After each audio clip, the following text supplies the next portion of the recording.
ایک مرتبہ کا ذکر ہے کہ ایک ملا تھا، دریا کے کنارے اس کا خوبصورت سا مکان تھا۔ اس کے پاس ایک نہایت ذہین طوطا تھا۔ وہ نہ صرف خوبصورت تھا بلکہ لوگوں کو ان کی پریشانیوں کا حل بھی بتاتا تھا۔ اس کی شہرت دور دور تک پھیل گئی تھی۔ ایک دن ملا مچھلیاں پکڑ رہا تھا کہ اچانک اس کے جال میں ایک نہایت خوبصورت سنہری مچھلی آ گئی۔ جب ملا اسے کاٹنے لگا تو اچانک مچھلی بولنے لگی، مجھے چھوڑ دو، مجھے چھوڑ دو۔ یوں عام انسان کی طرح مچھلی کو بات کرتے دیکھ کر ملا حیران رہ گیا۔ چینل کو سبسکرائب کریں، بیل آئیکن کو پریس کریں تاکہ ہر نئی آنے والی ویڈیو آپ کو جلد سے جلد ملے۔ ویڈیو کو لائک، شیئر اینڈ کمنٹ کریں۔ ملا چونکہ بنیادی طور پر رحم دل انسان تھا، اس لیے اسے سنہری مچھلی پر رحم کھایا اور اسے پانی میں چھوڑ دیا۔ دیکھتے ہی دیکھتے مچھلی اچانک پری کی شکل میں تبدیل ہو گئی اور اس نے ملا کا شکریہ ادا کیا اور بتایا کہ مجھے ایک جن نے اپنے زور کے ذریعے سنہری مچھلی بنا دیا تھا اور کہا تھا کہ تیری قسمت ہے اگر کسی نے تجھے پکڑ لیا اور کاٹ کر کھا گیا یا چھوڑ دیا۔ اچھا ہوا کہ ایک نیک انسان کے ہاتھ لگی ہوں۔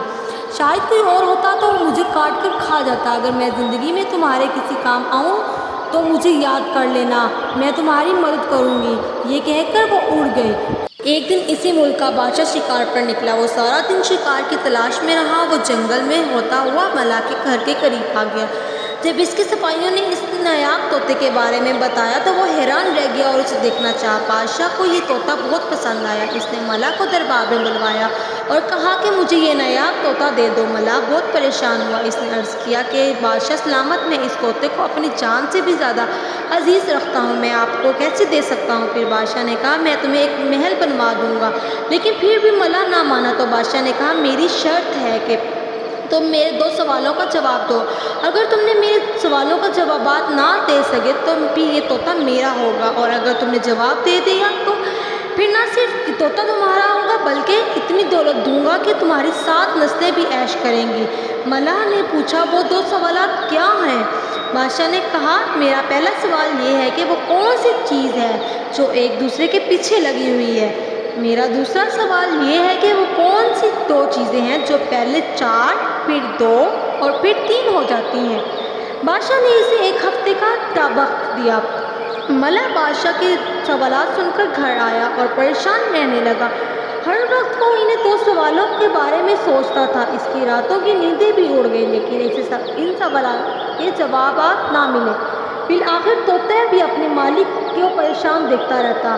ایک دن اس نے پوچھا آخر کیا ماجرا ہے؟ مجھے بتائیں میں آپ کی کیا پریشانی کو حل کر سکتا ہوں؟ ملا نے اسے اپنی پریشانی بتا دی اور کہا کہ کل آخری دن ہے، اگر کل صبح تک میں بادشاہ کو ان سوالات کا جوابات نہیں بتایا تو وہ مجھ سے ہمیشہ کے لیے ہی طوطا لے لے گا۔ طوطا سوچتا رہا۔ اچانک اسے خیال آیا کہ کچھ دن پہلے ملا نے اسے سنہری مچھلی والا واقعہ سنایا تھا۔ اس نے کہا کہ وہ ایک نیک دل پری سے مدد لے۔ پری کا خیال آتے ہی اس نے سوچا کہ اسے یاد کیا۔ تھوڑی دیر میں پری حاضر ہو گئی۔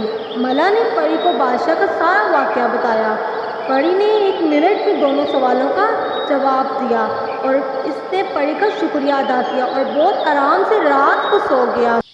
صبح سویرے جب بادشاہ کے دربار میں حاضر ہوا تو بادشاہ سوچ رہا تھا کہ ملا کو ان سوالات کے جوابات نہیں آتے، اب وہ اپنا نایاب طوطا میرے حوالے کر ہی دے گا۔ اس نے پوچھا تم لے کر آئے ہو میرے دونوں سوالات کا جواب؟ ملا نے جواب دیا کہ آپ نے پہلا سوال پوچھا تھا کہ وہ کون سی چیز ہے جو ایک دوسرے کے پیچھے لگی ہوئی ہے، اس کا جواب ہے کہ دن اور رات جو ایک دوسرے کے پیچھے لگے ہوئے ہیں۔ آپ نے دوسرا سوال یہ پوچھا تھا کہ وہ کیا چیز ہے جو پہلے 4 پھر 2 اور پھر 3 ہو جاتی ہے، تو اس کا جواب یہ ہے کہ وہ چیز انسانی ٹانگ ہے۔ پہلے انسان جب چھوٹا سا بچہ ہوتا ہے تو 2 ہاتھوں اور 2 پاؤں کے ساتھ چلتا ہے، یعنی 4 چیزوں کے ساتھ۔ پھر جب بڑا ہوتا ہے تو وہ ٹانگوں سے چلتا ہے، اور وہ جب بوڑھا ہوتا ہے تو 2 ٹانگوں اور 1 بساکھی یعنی 3 چیزوں سے چلتا ہے۔ بادشاہ ملا کے جواب سن کر حیران رہ گیا۔ جب اس نے پوچھا تمہیں ان سوالوں کے جواب کس نے بتائے تو اس نے نیک پری دل کا واقعہ سنایا۔ چنانچہ بادشاہ نے طوطے کو حاصل کرنے کا فیصلہ کر دیا اور ملا کو بہت مال و دولت دی۔ میرے پیارے بچوں، اس کا گڈ مورل یہ ہے کہ نیکی کا صلہ ضرور ملتا ہے۔